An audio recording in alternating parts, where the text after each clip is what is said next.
sigwa osoose Kamoga muli ettaka naye toyinza kubira musajja asula nga atunula akuba ebidongo n'oyagala omutwaleko ennyumba ye ku lw'ekiyaye n'oteeka omuyaye ku kyapa kye nga naawe oli musajja Kamoga. Kamoga ensi eno ogenda giwulira amaziga Ssuuna Ben gakaaba ne maama we agenze simusanyufu ng'obonyabonya omwana we omutwaleko ettaka lye yakuwa ssente ze mu buntu ng'agula naye gwe n'oteeka abayaaye ku kyapa kye.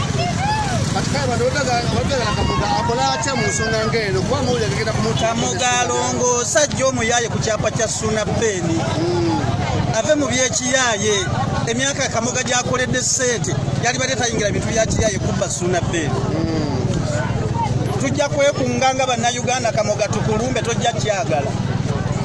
Va ku kyapa kya Kamoga, va ku kyapa kya Ssuuna Ben. Kamoga gy'abayaaye ku kyapa kya Ssuuna Ben.